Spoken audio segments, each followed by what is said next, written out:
Hello guys, welcome back to our IGNOU galaxy YouTube channel. Guys, अगर आप इस channel पे नए हैं तो प्लीज़ हमारे इग्नो गैलेक्सी यूट्यूब चैनल को जरूर लाइक करें, सब्सक्राइब कीजिए, ताकि इग्नो से रिलेटेड हर एक अपडेट्स, हर एक इंफॉर्मेशनल वीडियो हम आपको इस चैनल के माध्यम से डेली टू डेली अपडेट देते रहें। गाइस, आज का हमारा इंपॉर्टेंट सेशन है जून टर्म एंड एग्जामिनेशन का स्ट्रेटेजी। आप जानते हैं गाइस, आपका जो है अगले महीने जो है आपका एग्जाम चालू हो जाएगा। आपको 31 मई तक जो है आपको अपना असाइनमेंट पूरा सबमिट करना है और उसके बारे में पूरा आपको डिटेल में लिख कर उसको जमा करना है। और अगले मतलब सेशन से अगले से यानी कि महीने से आपका एग्जाम स्टार्ट हो जाएगा। तो जिन बच्चों ने अभी तक अपना असाइनमेंट सबमिट नहीं किया गाइस, तो प्लीज अपना असाइनमेंट जो है सबमिट करने के लिए कोशिश कर लें कि उनका 31 मई तक हो जाए। और गाइस, और अपना साथ साथ जून का टर्म एंड एग्जामिनेशन के लिए भी तैयारी चालू कर दें। तो उसी को लेकर हम आज के लिए आपके लिए इम्पोर्टेंट सेशन लाए हैं कि क्या आपको स्टडी करना है कि क्या आपको स्किप करना है ना। क्योंकि हर कोई कहता है कि हर पढ़ लो, लेकिन क्या पढ़ लो और कैसे पढ़ लो वो कोई आपको सजेस्ट नहीं करेगा। तो इसके बारे में हम यहाँ पूरा पर आपको डिटेल में बताएंगे कि किस तरह से पढ़ना है क्या छोड़ना है। तब जाके आपका जो है मार्क्स अच्छा आएगा guys, है ना। तो गाइस, तो इसके बारे में हम पूरा एक इग्नो प्रिपरेशन गाइड है, तो इसके बारे में हम लेकर लाएंगे, तो सरल तरीके से बताएंगे। तो शुरू करने से पहले जिन बच्चों ने अभी तक हमारे चैनल को सब्सक्राइब नहीं किया तो प्लीज इस चैनल को सब्सक्राइब कर लें, ताकि इग्नो से रिलेटेड हर एक अपडेट्स, हर एक नोटिफिकेशनल वीडियो हम डेली टू डेली आप तक रूबरू करा सके। तो चलिए गाइस, इस वीडियो को शुरू करते हैं। और जिन्होंने हमारे चैनल को सब्सक्राइब नहीं किया तो चैनल को जरूर सब्सक्राइब कर लें गाइस। तो चलिए वीडियो को शुरू करते हैं। Guys, the biggest mistake student करते हैं कि वो अपना टाइम वेस्ट करते हैं स्टडिंग एवरीथिंग। गाइस, अब क्या होता है, हर कोई बच्चा क्या है, अगर अगर कोई बच्चा ऐसा सोच ले कि मैं हर एक क्वेश्चन को करके जाऊंगा, हर एक में परफेक्ट होना चाहूंगा, ऐसा बोलेगा तो उसका पूरा समय निकल जाएगा। गाइस, आप ही सोचिए कि कोई 1 मार्क का क्वेश्चन है, मैं 1 मार्क का क्वेश्चन को कंप्लीट करूंगा ही तभी मैं 10 मार्क का क्वेश्चन करूंगा, ऐसा वो अहंकार, ऐसा ईगो में लेगा तो उसका 10 मार्क का क्वेश्चन जाएगा ही नहीं। क्योंकि उसका आसक्ति 1 मार्क जब होगा तभी वो करूंगा, वो सिर्फ अपना मन को क्या परफेक्शनिज्म, और उसको वो लूप में फंस जाता है, वो ईगो वाला लूप में वो फंस जाता है, जिसके कारण जो अहम है, जो 10 मार्क का क्वेश्चन आने वाला है वो नहीं कर पाता। ये सब होता है, ये सब चीज क्यों होता है, वो परफेक्शनिज्म से। क्योंकि उसका माइंड सिर्फ हर को चीज में वो पूरा कंप्लीट करूं और हर क्वेश्चन मेरे से बने, ऐसा वो चाहता है। वो क्या चाहता है, मेरे को 100 में 200 नंबर आ जाए। परफेक्शनिज्म, परफेक्शनिज्म सही है, लेकिन ये ओवर करने परफेक्शनिज्म के कारण जो है ये फिर वो क्या हो पैदा करता है, आसक्ति पैदा करता है, और वो फिर आपका एंग्जाइटी बढ़ाता है guys। तो इसलिए स्मार्ट स्टूडेंट क्या फोकस करते हैं, जिसको अच्छा नंबर लाना है वो वही पढ़ते हैं जो मतलब जरूरत का चीज है। यानी कि जो अच्छा आपका 10 मार्क का क्वेश्चन है उसको पहले क्वेश्चन को कंप्लीट करना चाहेंगे, फिर बाद में कोई 1 मार्क का क्वेश्चन समझ में भी नहीं आएंगे तो उसको छोड़ देंगे। क्योंकि मेन उनका मेन फोकस है एग्जाम निकालना और अच्छा से समझ से एग्जाम देना। तो इस बात को एक गहरा बात है, आप समझ पाएंगे guys। अब वो क्या आपको स्टडी क्या करना है, पहले आपको प्रीवियस ईयर क्वेश्चंस लगाने, प्रीवियस ईयर में क्या आते हैं वो करने का जरूरत है guys। ऐसा नहीं कि आप हर एक क्वेश्चंस को पढ़ने बैठे, इंपॉर्टेंट नहीं है फिर भी इसी को पढ़ रहे हैं, है ना, जो आने अनुपयोगी है, जो आपके लिए है ही नहीं उपयोगी, लेकिन उसी को आपका ईगो बैठा है, उसको पूरा करूंगा तभी मैं दूसरे में जाऊंगा। इस कारण से आप क्या इंपॉर्टेंट जो है प्रीवियस ईयर के क्वेश्चंस को आप ध्यान नहीं दे पाएंगे। तो इसमें क्या है, परफेक्शनिस्ट ही बोलते हैं, आप एक ही को चीज को पकड़े हुए हैं कि मैं हमेशा परफेक्ट रहूं, इस तरह का आप सोच रहेंगे तो स्ट्रेस में पड़ेंगे और आपका एग्जाम भी अच्छे से नहीं निकलेगा और आप अच्छा से मार्क्स ला भी नहीं पाएंगे। तो प्रीवियस ईयर क्वेश्चन को भी पढ़ना जरूरी है और हर एक क्वेश्चन जो इम्पोर्टेंट है उसमें ध्यान लगाना जरूरी है। रिपीटेड द इम्पोर्टेंट टॉपिक, जो इम्पोर्टेंट जो बार बार आया उसमें फोकस करना आपको जरूरी है। गेस्ट पेपर्स का इस्तेमाल तभी आप करेंगे जब आपका जो है रिवीजन हो चुका है, आप अपने सिलेबस कर चुके हैं। अब उसको गैस पेपर में और कोई इंपॉर्टेंट होगा उसको आप एड ऑन कर रहे हैं, ना कि वो गैस पेपर को रटने ही बैठे हैं और नहीं भी हो रहा है तो उसी में पढ़े पढ़े एक ही क्वेश्चन में आप घंटों लगा रहे हैं। तो ये सब चीज क्या है, आपका ईगो ही है, आसक्ति है, उससे जुड़ाव ही है guys। इसमें आपको कुछ मिलेगा नहीं, आप उसी में परफेक्ट होना चाह रहे हैं, है ना, तो इसमें आपको कुछ मिलेगा नहीं। और परफेक्शनिज्म आप सोचेंगे ना, वो कोई इंसान यहाँ परफेक्ट नहीं है, हर को किसी ना किसी में उसका कमी है। आपको बस ये दिखाना है, आपको परफेक्ट नहीं होना, आपको एग्जाम निकालना है, ये चीज आपको निकालना है। क्योंकि आप किसी चीज जो करना है उसमें आप फोकस करेंगे तब वो चीज वो हो पाएगा। आप सबको पढ़ लूंगा मैं, उसमें पीएचडी कर लूंगा, फिलोसफर बनूंगा कहोगे तो उस चीज में आप ज्यादा घुसोगे तो कुछ मिलने वाला नहीं। वहां पर एग्जाम में आपको पास होना है, ना कि आपको वहां पर आपकी फिलोसफी देखी जाएगी। ये बात को आप ध्यान रखेंगे। लॉन्ग आंसर क्वेश्चन है ना, लॉन्ग आंसर क्वेश्चंस को भी आपको स्टडी करना है गाइस। एक ही शॉर्ट आंसर में आप एक एक घंटा लगा रहे हैं, उसी को पढ़ते रह जा रहे हैं, तो इससे नहीं होगा। आपको लॉन्ग आंसर क्वेश्चन जो रिपीटेड है उसको भी आपको ध्यान में लगाना पड़ेगा। डेफिनेशंस और डायग्राम्स वो भी आपको बनानी पड़ेंगे गाइस। क्या है, आप जितना अच्छा डेफिनेशन और आपका जो फॉर्मेट चार्ट है वो अच्छा रखेंगे, आपका जो उसमें चेतना है, आपका जो समझ है उसको अच्छे से दर्शाएंगे, तब जाके आपको मार्क्स ज्यादा मिलेंगे, है ना। ना कि आपके फिलोसफर एक ही चीज को बार बार पढ़ने में और मतलब उसको समझ भी नहीं आ रहा है, फिर भी अपने को पुश कर रहे हैं। वो असल में आएगा नहीं आएगा उससे कोई लेना देना नहीं, लेकिन फिर भी आपका दिमाग उसी में बैठा है। क्यों बैठा है कि आपको एक भी नहीं छूटना है, आप हर में परफेक्ट होना चाहते हैं। इस कारण इसके लिए अब वो आपका एक ही क्वेश्चन में आप फंसे रह जाते हैं, वही कारण है। क्योंकि आपका कारण है सर्टेनिटी लूप। आप सर्टेनिटी लूप में, परफेक्शनिस्ट लूप में आप फंसे रहते हो, जिसके कारण स्ट्रेस होता है और आप अच्छा परफॉर्म नहीं कर पाते। आपके पास बहुत क्षमता है गाइस उसको करने का, लेकिन उसी कारण परफेक्शनिस्ट लूप के कारण और बहुत सारे जो मेंटालिटी, वही मेंटालिटी कारण, ईगो के कारण वो आप जो है अपना अच्छा परफॉर्म नहीं कर पाते guys। तो इसको आपको सुधारना है। ठीक है गाइस। अब क्या आप इसको स्किप कर सकते हो, जैसे रेयरली आस्क्ड टॉपिक, जैसे मैं बताया एक क्वेश्चन का मार्क्स, उसको आप उसको क्या कर सकते हो, आप स्किप कर सकते हो गाइस, है ना। आपको उसको समझ नहीं आ रहा है और पढ़ भी रहे हो तो याद नहीं हो रहा, तो इसको स्किप करो, क्योंकि वो ज्यादा इंपॉर्टेंट नहीं है। अहम जो है उसको आप ज्यादा जो ध्यान देने वाली चीज है उसमें ध्यान दो, है ना। वेरी डीप थ्योरीज नहीं जाना, हम बताया ना गाइस आपको, क्या आप डीप चले जाते हो। डीप थ्योरीज पढ़ना जरूरी है, लेकिन डीप भी जाना जरूरी है, लेकिन आप एकदम और डीप जा रहे हो और उसको पूरे रहे हो, तो देखोगे उससे क्या होगा, आपको स्ट्रेस ही होगा, आप उसमें कोई फिलोसफर नहीं बन जाओगे। तो उसमें आपको इग्नो के एग्जाम को किसी को पीएचडी करने वाले नहीं चाहिए, आपका बैचलर एग्जाम है।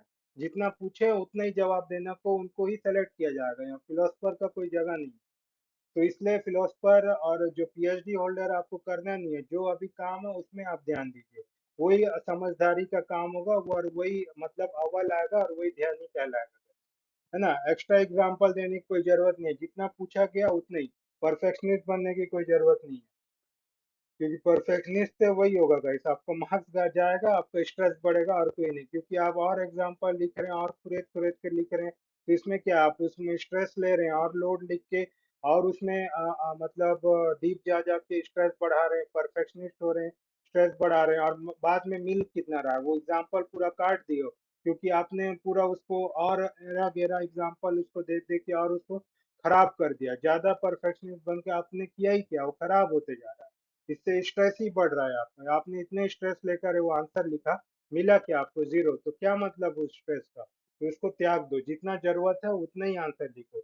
लो वेटेज चैप्टर, अब वेटेज लो है फिर भी इसको करने बैठे हैं, वही परफेक्शनिस्ट वाला, कि वो चैप्टर ज्यादा मार्क्स का आना नहीं है, लेकिन क्या है, मन में आता है ईगो बिठा ले, एक एक को करना है, लो हाई से मेरे को मतलब नहीं, मेरे को पूरा वन टू ए टू लेकर जेड तक सभी आए। तब ऐसा फंसे रहोगे ना तो गाइस तो कभी नहीं निकलेगा, क्योंकि वो ही दिखाता है आप अपना ईगो पे ले रहे हो, है ना, परफेक्शन बनने की कोशिश कर रहे हो। आप करके देख लीजिए, ऐसा प्रयोग करके आप देखना। जो ए टू जेड पढ़ने का कोशिश करते रहते हैं ना गाइस, वो और उलझते जाते हैं, वो और स्ट्रेस होते जाता है उनको। ये चीज आप देखते रहना गाइस। 80/20 रूल आपको अपनाना है। 20% syllabus can help you score 80% marks. Focus on the smart revision instead of full syllabus pressure. पूरा पढ़ने की बजाय आपको क्या 20% आपको उसमें फोकस करना है आपके सिलेबस में, और ताकि तब आप जाके ना अपना 80% मार्क्स लाओगे। आपको कुछ ज्यादा नहीं करना, 20% आप उसका दे दोगे ना, तो आपको 80% मार्क्स आ जाएगी। आपको बस स्मार्ट रिवीजन और फुल सिलेबस करने से बचना है। पूरा पढ़ोगे तो कोई मतलब नहीं गाइस, उससे स्ट्रेस ही बढ़ेगा और कुछ नहीं होगा। आप देख के तो प्रयोग करके देख लेना, जब हर चीज को समझने का कोशिश करोगे, मन को भरने का कोशिश करोगे, तो क्या होगा, स्ट्रेस ही तो आएगा। मन कभी सेटिस्फाई होगा ही नहीं, ईगो कभी सेटिस्फाई होता ही नहीं है ना, वही चीज है। उसको और चाहिए, है ना। डिटेल हो गया तो और उसमें डिटेलिंग करने का सोचोगे, कहीं छूट ना जाए, तो उसमें वो आप फंसोगे ही गाइस, है ना। तो इसलिए smart revision only the part which are coming in exam, है ना, उसी में फोकस करके अपना पढ़ाई करना है guys. Not you with you should have to be the PhD, not you have to go in the deep. जहाँ डीप हुआ वहां पर आसक्ति होगी, वहां पर आपको स्ट्रेस होगा। 3 day revision plan. Day one में क्या आपको इंपॉर्टेंट क्वेश्चंस पढ़ने हैं, है ना। डे टू में आपको पीवाईक्यू और गेस्ट पेपर पढ़ने हैं। डे थ्री में आपको क्या करना है, रिवीजन और प्रेजेंटेशन का प्रैक्टिस करना है guys, है ना। ये चीज आप इसको नोट डाउन कर लें। अब उसके बाद प्रॉपर आपको हेडिंग्स डालने हैं, आपके कीवर्ड्स को अंडरलाइन करना है, प्रॉपर करिकुलम के साथ आपका मेंटेन प्रेजेंटेशन वर्क होना चाहिए। डायग्राम को अच्छे से ड्रॉ करें, क्लीन आंसर्स आपको लिखने हैं, आपको स्ट्रक्चर मेंटेन करके चलना है। आपको क्या करना है, रैंडम टॉपिक स्टडी नहीं करना है, क्योंकि आपको स्ट्रेस ही बढ़ेगा। कुछ समझ नहीं आया, समझ आ गया ठीक है, नहीं आया तो आप उसमें डीप जाओगे, और समझ में भी आया तो उसको बारे में और विचार करने लग जाओगे। असल में वो आने का नहीं है, समझ में आ गया तो और उसको और गहराते जाएगा और समझने की कोशिश करोगे, है ना। क्योंकि उसको अच्छा लग रहा है तो और उसमें गहरा विचार गहराते जाएगा। तो उसमें क्या होगा, आप देखना उससे क्या होगा, उसमें कहीं ना कहीं आप उलझते जाओगे, फंसते जाओगे। इसलिए रैंडम टॉपिक करना ही नहीं है गाइस, जो जरूरत है उतना ही पढ़ना है, उतना ही आपको ज्ञान अर्जित करना है। तो रिवीजन आप क्या करते नहीं हो, आप पढ़ लिया उसके बाद एक बार आ गया तो सोचते हो कि एग्जाम में आप परफेक्ट कर लोगे। वैसा नहीं होता, जितना आप बार रिवाइज करोगे तो वो क्वेश्चन को बार बार लिखोगे, समझोगे, तो जाके फिर रिवाइज होके आप अपना एग्जाम में लिख पाओगे। Panic before exam. अब क्या है, आप पढ़ भी लिए हो ज्यादा फिर भी स्ट्रेस करते हो, क्यों, कहीं हमसे गलती ना हो जाए, कम से वो नहीं हो जाए।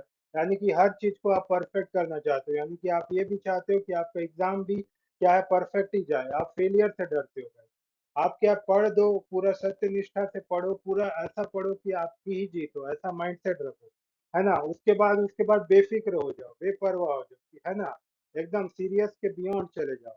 अब बस पेपर आना है, आपको लिखना है, अगर नहीं बना तो नहीं बना, बना तो बना। इस तरह से आपको रखना है, तब जाके पैनिकनेस नहीं होगा। लेकिन आप पढ़ भी लिए हो फिर भी आप पैनिक करते रहोगे, कहीं वो ना हो जाए, कहीं ऐसा नहीं हो जाए, क्योंकि आप परफेक्ट बनना चाह रहे हो। पढ़ा हूं तो एकदम परफेक्ट आई चाहिए ऐसा। आप अपना रिजल्ट्स को भी, अपने परिणाम को भी कंट्रोल करने का कोशिश कर रहे हो, तो ऐसा होता नहीं है। तो इससे पैनिकनेस बढ़ेगा। आप खुद एक्सपेरिमेंट करके देख लेना, आप जितना पढ़ते हो और उतना एग्जाम देने के जाते समय उसका चिंता कर रहे हो कि मेरा ठीक बनेगा कि नहीं, ये सब चिंता से एंग्जाइटी बढ़ता है और आप एग्जाम में कर नहीं पाते हो, आने वाला भूल जाते हो। इसलिए पूरा जितना पढ़ना है, जितना आपका समझ है उतना कर लिया ना, उसके बाद बेपरवाह हो जाना है। आया तो आया, नहीं आया तो नहीं। इस तरह का माइंडसेट रखोगे तो आपका दुर्गति होने से बच सकता है। क्योंकि उससे आपका जो है जो लगाव होगा, वो अटैचमेंट वो कम होते जाता है। अटैचमेंट करना ये जरूर बहुत कम करना है, बहुत जरूरी होता है, क्योंकि आसक्ति ही आपका जो है दुख का कारण बनता है। तो आपको प्रेजेंटेशन को इग्नोर करना, आप जो जरूरत का चीज है प्रेजेंटेशन उसमें ध्यान नहीं देते हो। आप पूरा लॉजिक वाइज अपना आंसर नहीं बनाते हो, जिसके कारण आपका प्रेजेंटेशन क्या है, इग्नोर करने लगते हो और आपको जो है मार्क्स जो है आते नहीं है guys। तो इस चीज को आप बहुत ध्यान रखेंगे। अब नेक्स्ट है फाइनल मोटिवेशन, यही है कि आपको परफेक्ट बनने का कोई जरूरत नहीं है। You do not need the perfect preparation. यही चीज मैं पहले भी आपको बता के आ रहा हूँ, पहले भी स्लाइड में मैं यही चीज बताया, परफेक्ट होने का कोई जरूरत नहीं। क्योंकि आप परफेक्ट होंगे तो आप ओवर परफेक्शनिज्म में चल दोगे। माइंड ऐसी है, माइंड क्या है, कभी भी कोई चीज को लेता है ना, उसको और गहरा करने का कोशिश करते हैं। यानी कि आप उसको कोई 2 बात समझाओगे ना, वो उसी बात का और 4 बात को समझने का कोशिश करेगा। वो वैसी है कि हर चीज को वो मतलब ग्रैस्प करने का कोशिश करता है, समझ रहे हो। यूनिवर्स को पूरा ग्रैस्प कर लूं ऐसा सोचेगा वो, है ना। आप दो दोगे, 2 रोटी दोगे और 4 रोटी का मांग करेगा, वैसी है। इसलिए परफेक्शनिज्म होने का कोई जरूरत नहीं, क्योंकि आप ज्यादा भरोगे तो आप पाओगे कि उसमें आसक्ति बढ़ रही है और वो आपको और स्ट्रेस ला रहा है ना। कोई चीज को ज्यादा पकड़ के रखोगे, ज्यादा ग्रहण करोगे तो उसमें पाओगे क्या, उसमें आप क्या पा रहे हो कि वो आपका स्ट्रेस बढ़ा ही रहा है। तो आपको परफेक्ट होने की कोई जरूरत नहीं है, आपको बस स्मार्ट होने की जरूरत है, स्ट्रेटेजी के साथ और एक कॉन्फिडेंस, एक आत्मविश्वास के साथ कि मैंने पढ़ा है, मैंने अच्छा किया तो अच्छा ही होगा। इस तरह सोच के साथ आपको देना है, बाद में परिणाम को आपको जो मिले उसको आपसे उससे उलझना नहीं है, आपको उससे फंसना नहीं है, उससे निरपेक्ष होकर परिणाम को स्वीकार करना है guys, है ना। मेरा गाइस आप देख सकते हो कि मेरा जो टेक्टिकल आपको जो साइकोलॉजिकल जो आपको बात बता रहा हूँ वो आपके लिए बहुत काम आएगा guys, क्योंकि ऐसे जो शब्द यूज कर रहा हूँ और ऐसा चीज जो बता रहा हूँ guys, यही आपको जो है आपके एग्जाम में आपको बेहतर कर पाएगा, है ना। मैं ये जो किताबी भाषा नहीं बता रहा हूँ, ये आपको जो बता रहा हूँ मैं अपने खुद के नॉलेज से, और कहीं मतलब खुद मैंने भी पढ़ा है इस चीज के बारे में, तब मैं जाके मैं बता पा रहा हूँ। तो इस चीज को बहुत आप गहराई से उस चीज को लीजिएगा मेरी बातों को, और उसको अमल कीजिएगा, है ना। जो परफेक्शनिज्म का जो बता रहा हूँ, उस चीज को करोगे तो आपको बढ़ना देखना वो स्ट्रेस ही लाएगा, है ना। आप करके देख लेना, है ना, क्योंकि कोई बच्चे होते हैं वो हर एक चीज को पढ़ने का कोशिश करते रहते हैं, और जो स्मार्ट होते हैं जो आने वाला क्वेश्चन है उसमें ज्यादा ध्यान देते हैं, और और जो मेहनत करता है वो नहीं निकाल पाता और स्ट्रेस में जाता है, वो स्ट्रेस में जाके और नहीं उसका जितना ज्यादा पढ़ता है वो लोड बढ़ता है उसमें, और स्ट्रेस ज्यादा बढ़ता है, और जो आने वाला भी नहीं बना पाता। और स्मार्ट बच्चा होता है वो वही पढ़ता है जो उसको आता है, और जो एग्जाम में आएगा उस चीज में फोकस करता है, और उसका एग्जाम निकल जाता है, और वो मतलब अच्छा मार्क्स स्कोर कर लेता है। वो क्या है, हल्का रहता है। आप क्या करते हो, भर भर के क्या करते हो, लोड बढ़ाते हो। इस तरह से आपको नहीं करना है। So thank you guys, if you like this session तो please do subscribe to our IGNOU galaxy YouTube channel. अगर आपको इग्नो के से गैलेक्सी से कोई भी आपको gas paper, smart paper, smart gas paper, smart previous year solution की आपको ज़रूरत है, या फिर असाइनमेंट से रिलेटेड आपको कोई मतलब पेपर की ज़रूरत है या सपोर्ट की ज़रूरत है, तो नीचे का यदि इस व्हाट्सएप नंबर पे कॉल बैक कर सकते हैं, ताकि हमारी टीम आप तक रीच आउट होकर हमारे मेंटर आपका सपोर्ट कर सके गाइस। तो इस वीडियो में लास्ट तक बने रहने के लिए धन्यवाद गाइस। आप ऐसे ही पढ़ते रहिए, ऐसे ही जुड़े रहिए हमारे इग्नू गैलेक्सी यूट्यूब चैनल पे। तब तक के लिए गुड बाय, जय हिंद।